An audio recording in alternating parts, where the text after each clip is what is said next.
कल दिल्ली पुलिस की special cell ने न्यूज क्लिक के संपादक प्रबीर पुरकायस्थ और एचआर हेड अमित मुखर्जी को गिरफ्तार कर लिया। मगर उससे पहले सुबह 6:30 बजे से न्यूज क्लिक के एम्प्लॉइज और मेरे जैसे कंट्रीब्यूटर्स कंसल्टेंट्स के घर पर भी दिल्ली पुलिस पहुंची। और न सिर्फ दिल्ली पुलिस हमारे घर पहुंची, बल्कि उसके बाद हमें लोधी कॉलोनी स्थित दिल्ली पुलिस स्पेशल सेल के मुख्यालय ले जाया गया। हमसे पूछताछ हुई और सवालों के जवाब हमने दिए। इस वक्त मीडिया में, सोशल मीडिया में मेरे पक्ष और विरोध में बहुत कुछ चल रहा है और मैं जानता हूं कि आपके जहन में कई सवाल होंगे कि कल किस तरह के सवालात किए गए और मैंने उनके क्या जवाब दिए। और कल दिल्ली पुलिस ने जिस तरह से मेरे घर में प्रवेश किया, क्या उसके बाद मेरी पत्रकारिता में कोई फर्क आएगा? इन तमाम सवालात के जवाब मैं अब आपके सामने देने जा रहा हूं। सबसे पहले दोस्तों, मैं आपको बतलाना चाहूंगा कि सुबह 6:30 बजे दिल्ली पुलिस मेरे घर में प्रवेश करती है और उस टीम में न सिर्फ दिल्ली पुलिस होती है बल्कि सीआईएसएफ भी होती है। इसके अलावा एक महिला पुलिस भी होती है और उत्तर प्रदेश पुलिस के जवान भी होते हैं। यानी कि मान के चलिए पूरी प्लेटून जो है वो मेरे घर घुस जाती है। उनमें से एक पुलिस वाले के हाथ में डंडा था और हथियार भी थे। उसके बाद मैंने उनसे सवाल पूछा कि आप यहां क्यों आए हैं, तो उन्होंने कहा कि हम टेरर लिंक्स को लेकर, आतंकवादियों के साथ रिश्तों को लेकर छानबीन करने आए। तो मैंने बोला बिल्कुल। और उसके बाद शुरू हुआ सवालों का एक दौर। वो सवाल क्या थे दोस्तों? वो सवाल ये थे दोस्तों कि क्या आप सीएए एनआरसी को लेकर शाहीन बाग गए? क्या आपने दिल्ली में जो दंगे हुए थे उसको लेकर ग्राउंड रिपोर्टिंग की या उस पर आपने कवरेज की? क्या आप किसान आंदोलन को लेकर कवरेज कर रहे थे? यही नहीं, मुझसे यह भी पूछा गया कि क्या आपकी पोलैंड में किसी से बातचीत होती है, क्या ब्रिटेन में आपकी किसी से बातचीत होती है, या ऑस्ट्रेलिया से आपको फोन आते हैं जिनसे आप बात करते हैं? ये तमाम सवालात मुझसे किए गए और ना सिर्फ एक बार दोस्तों, क्योंकि ये सवाल तो मेरे घर में पूछ लिए गए थे। उसके बाद जब मैं लोधी कॉलोनी के दिल्ली पुलिस के स्पेशल सेल गया तो यही सवाल मुझसे बार बार पूछे गए और 4 अलग अलग लोगों ने इन सवालों में थोड़ा बहुत संशोधन करके मुझसे पूछा। सबसे पहली बात, हां, दिल्ली में जब दंगे हुए थे तो उस पर मैंने शोज किए थे। मगर चाहे दिल्ली दंगे हो, किसान आंदोलन हो या फिर शाहीन बाग को लेकर जो आंदोलन चल रहा था, मैं कभी भी जमीन पर नहीं गया, ऑन फील्ड रिपोर्टिंग नहीं की। और उसको लेकर मैंने पुलिस को यह भी बताया कि मेरे साथ कुछ व्यावहारिक दिक्कतें हैं और ये कि मेरी पत्नी जो है वो कानपुर में पोस्टेड है, लिहाजा मेरे लिए घर से निकलना थोड़ा मुश्किल होता है क्योंकि मुझे अपने बच्चों का भी ख्याल रखना है। तो एक तरह से कहा जा सकता है कि मैं अपना सारा काम अपने स्टूडियो में बैठकर करता हूं और मेरा जो सारा काम जो होता है वो न्यूज एनालिसिस होता है। यानी कि ऑन फील्ड रिपोर्टाज मैं इस वक्त करने में असमर्थ हूं, मगर हां, जो घटनाएं होती हैं उस पर मैं बेबाकी से अपनी राय रखता हूं। मुझसे यह भी कहा गया कि क्या आपकी स्टूडेंट पॉलिटिक्स में दिलचस्पी है? जेएनयू के अंदर जो राजनीति चल रही है, क्या आपने वो कवर किया? तो मैंने दिल्ली पुलिस से कहा, हां बिल्कुल। आपको याद होगा कि कोमल शर्मा और उसके साथ कई गुंडे जो हैं वो जब जेएनयू घुस आए थे और जब उन्होंने वहां पर स्टूडेंट्स के साथ मारपीट की थी, तब मैंने उस पर न्यूज एनालिसिस किया था। मैंने दिल्ली पुलिस से कहा था, वो कोमल शर्मा जिसे आज तक आप गिरफ्तार नहीं कर पाए, उस पर मैंने शो किया था। मैंने उनसे कहा कि जब जामिया के अंदर दिल्ली पुलिस ने घुसकर सीसीटीवी कैमरे तोड़े थे, जिसके प्रमाण हैं हमारे सामने, तब मैंने वो कवरेज किया था। जब 500 से 700 किसान सिंघू और टीकरी बॉर्डर पर मर गए थे क्योंकि वो संघर्षरत थे, तब मैंने उस पर सवाल किए थे। शाहीन बाग आंदोलन, सीएए एनआरसी को लेकर जब शाहीन बाग की बुजुर्ग महिलाओं को बदनाम किया जा रहा था, उस आंदोलन को बदनाम किया जा रहा था, उसके बारे में अनर्गल भ्रांतियां फैलाई जा रही थी, तब मैंने उस पर शोज किए थे और मैं लगातार शोज करता रहूंगा। जैसे मैंने बताया कि मुझसे यह भी पूछा गया कि क्या आपकी पोलैंड में किसी से बातचीत होती है, तो जवाब था नहीं। क्या आपकी ब्रिटेन में किसी से बातचीत होती है, तो जवाब यह था कि ब्रिटेन में मेरे एक दोस्त हैं जिनका सिलेक्शन मेरे साथ 1999 में बीबीसी वर्ल्ड सर्विस लंदन के लिए हुआ था, उनसे मेरी बातचीत होती है। ऑस्ट्रेलिया में मेरे दो दोस्त हैं जिनमें से एक मेरे साथ कॉलेज में पढ़ चुके हैं, उनसे मेरी बातचीत होती है। तो ये वो तमाम लोग हैं जिनसे मैं बातचीत करता रहता हूं जब जब मुझे वक्त मिलता है या जब जब वो लोग फोन कॉल करते हैं।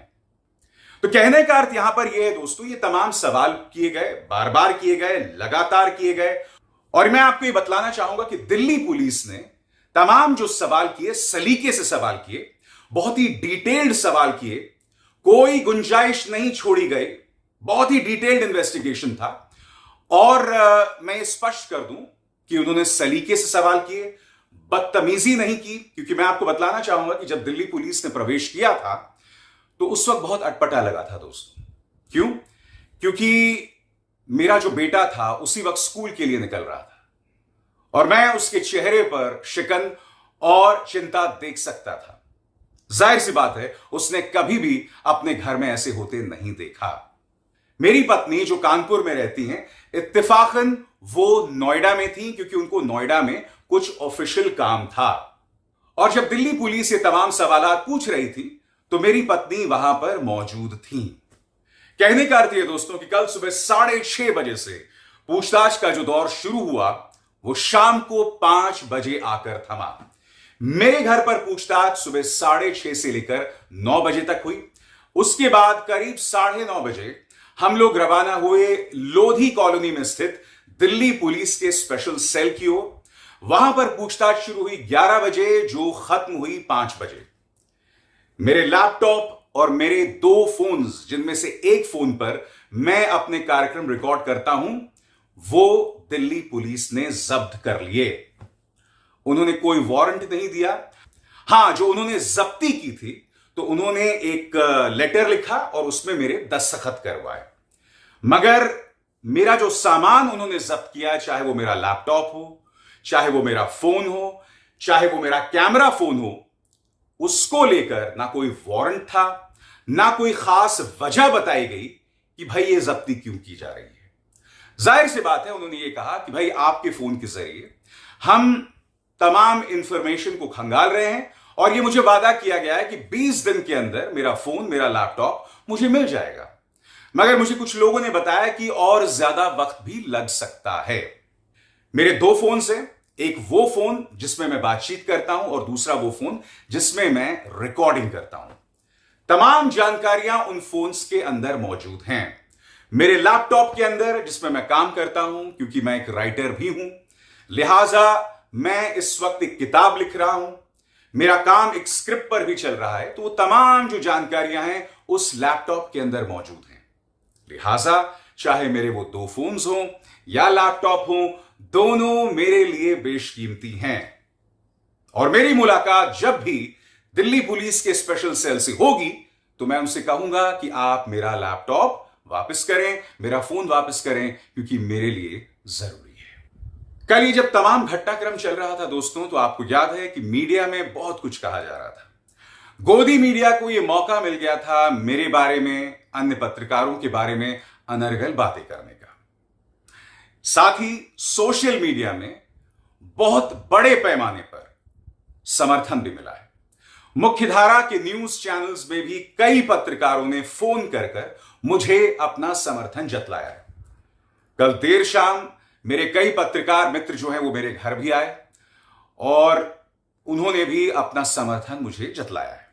मैं यही कहना चाहूंगा कि जिन लोगों ने मुझे समर्थन दिया, मैं उससे पूरी तरह से अभिभूत हूं, और जिन लोगों ने मेरे बारे में अनर्गल बातें कही, मैं उनसे कुछ चीजें कहना चाहता हूं। क्योंकि कहा क्या जा रहा है दोस्तों? कहा यह जा रहा है कि चाइनीज पैसे के जरिए न्यूज क्लिक जो है वो देश के खिलाफ पत्रकारिता करती है। तो मैं आपसे एक चीज कहना चाहता हूं दोस्तों, न्यूज क्लिक में सबसे ज्यादा मेरे कार्यक्रम देखे जाते हैं। एक सीधी चुनौती है। मेरा एक भी ऐसा कार्यक्रम बतलाइए जिसमें मैंने चीन के पक्ष में प्रोपेगेंडा किया था। एक भी ऐसा कार्यक्रम न्यूज क्लिक में। हां, मैंने चीन के ऊपर कई कार्यक्रम किए थे, मगर उन कार्यक्रमों में मैंने क्या सवाल किया था दोस्तों, इस बात पर आपको गौर करना पड़ेगा। वो सवाल क्या थे? वो सवाल ये थे कि जिन क्षेत्रों में हमारी सेना 2020 के पहले गश्त लगा सकती थी, अब वो बफर जोन कैसे बन गए? क्या वजह है कि अब भारतीय सैनिक वहां पर गश्त नहीं लगा सकते? मैंने ये सवाल भी पूछा था कि आखिर 21 सैनिक कैसे शहीद हो गए।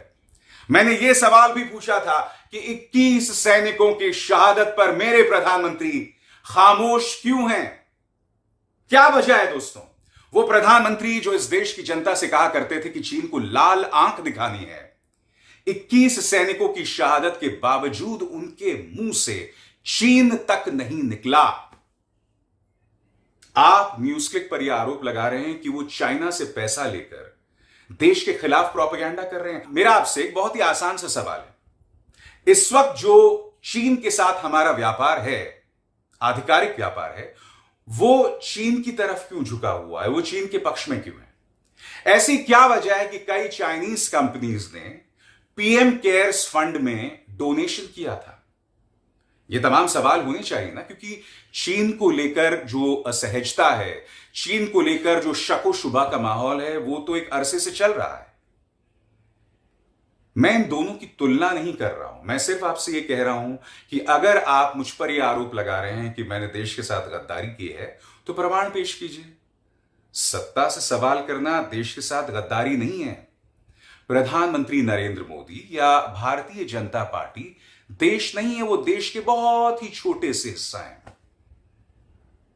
उनसे सवाल इसलिए होगा क्योंकि जिस जगह वो आज बैठे हुए हैं, संविधान, लोकतंत्र मुझे इजाजत देता है, मुझे यह अधिकार देता है कि मैं उनसे सवाल करूं। और ये सवाल जो हैं बहुत आसान सवाल होते हैं, जो कायदे से हर मीडिया हाउस को करना चाहिए। करना चाहिए कि नहीं करना चाहिए? मैं ये नहीं कहता हूं कि मुख्यधारा की मीडिया में सत्ता से सवाल नहीं होते हैं। इक्का दुक्का पत्रकार हैं जो सवाल कर रहे हैं, मगर हकीकत क्या है मैं आपको बताता हूं दोस्तों। 99.999% पत्रकार जो हैं, खासकर जो स्टूडियो में बैठे हुए हैं, वो लोग सिर्फ सत्ता की चाटुकारिता करते हैं। जो लोग सत्ता से सवाल करते हैं, उनके खिलाफ भीड़ खड़ी करते हैं, और मैं उस सोच के खिलाफ हूं। मैं इस मंच पर सवाल उठाता रहूंगा और लगातार उठाता रहूंगा। आप इस गलत फहमी में कभी भी मत रहिए कि मेरे घर दिल्ली पुलिस को भेजकर या मुझ पर दबिश डालकर आप मेरी आवाज को दबा पाएंगे। सवाल ही नहीं पैदा होता है। मैं सवाल करता रहूंगा, क्योंकि यह सवाल करना देश हित में, यह सवाल करना सही मायने में देशभक्ति है। क्योंकि जो लोग सवाल नहीं कर रहे हैं, जो लोग बार बार लोकतंत्र की तौहीन कर रहे हैं, जो लोग जनता की आवाज नहीं बन रहे हैं, हकीकत यह है दोस्तों कि यही वो लोग हैं जो सही मायने में देशद्रोही हैं। यही वो लोग हैं जो सही मायनों में देश की जनता की तौहीन बार बार करते हैं, क्योंकि आप उनके मुद्दे नहीं उठाते हैं। मैंने किसानों की आवाज को बुलंद किया। शाहीन बाग की महिलाएं जब अपनी बातें रख रही थीं, उनकी आवाज को बुलंद किया। जब हमारे विद्यार्थियों पर गुंडे हमला करते हैं, तो मैंने उनकी आवाज को बुलंद किया। क्यों? कुछ मामलों में हो सकता है कि उनके कुछ पहलुओं से मैं सहमत नहीं हूं, मगर शांतिपूर्वक सत्याग्रह के जरियों को अपनाकर आपको संघर्ष करने, अपनी बात करने और प्रदर्शन करने का अधिकार है। जब तक आप महात्मा गांधी के दिए गए संदेशों और उनके दिए गए रास्तों पर चलकर अपनी बात कह रहे हैं, मैं आपके साथ हूं। मगर जिस दिन आप हिंसा का रास्ता अख्तियार करेंगे, मैं आपका साथ नहीं देने वाला हूं। चाहे किसानों का आंदोलन हो, चाहे शाहीन बाग आंदोलन हो, ये दोनों ही आंदोलन ऐसे थे जिसमें सत्ता से गंभीर सवाल किए गए थे, शांतिपूर्ण तरीके से सवाल किए गए थे। और दोनों ही आंदोलनों में खास बात क्या थी कि उन्हें बदनाम किया गया था। उन्हें बदनाम करने के लिए मीडिया का इस्तेमाल किया गया था। किसी आंदोलन के बारे में यह कहा जा रहा था कि उस आंदोलन के पीछे पाकिस्तान है, किसी आंदोलन के बारे में कहा जा रहा था कि उसके पीछे खालिस्तानी समर्थक हैं। बार बार उन्हें बदनाम किया गया, लगातार उन्हें बदनाम किया गया।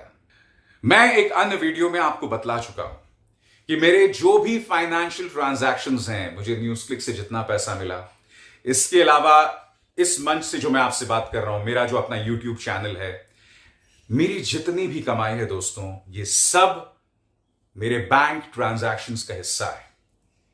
मेरी जिंदगी एक खुली किताब है, और सिर्फ इसलिए नहीं क्योंकि मैं दावा कर रहा हूं, क्योंकि आप में से कई लोग जानते हैं कि इनकम टैक्स विभाग ने मेरे और मेरे परिवार के खिलाफ केसेस किए थे। उन केसेस को मैं लगातार लड़ा था और मुझे और मेरे परिवार को जीत हासिल हुई थी। प्रवर्तन निदेशालय ने जब न्यूज क्लिक पर छापा मारा था तो मुझसे भी पूरे एक दिन पूछताछ हुई थी, और मैंने आपको बतलाया था अपने कार्यक्रम में कि जांच अधिकारी ने क्या कहा था। कहने का अर्थ क्या है? मेरी जिंदगी एक खुली किताब सिर्फ इसलिए नहीं क्योंकि मैं दावा कर रहा हूं, मेरी जिंदगी एक खुली किताब इसलिए भी है क्योंकि मेरे बैंक अकाउंट्स की पाई पाई की जांच भारत सरकार की तमाम एजेंसीज कर चुकी हैं, और आगे भी आप करेंगे तो मेरा आपको पूरा सहयोग रहेगा। इस वक्त दिल्ली पुलिस की स्पेशल सेल जो जांच कर रही है, उस जांच को लेकर मेरा पूरा सहयोग है। एक एक सवाल का मैं जवाब दूंगा, मगर मैं खुद सवाल पूछना बंद नहीं करने वाला हूं।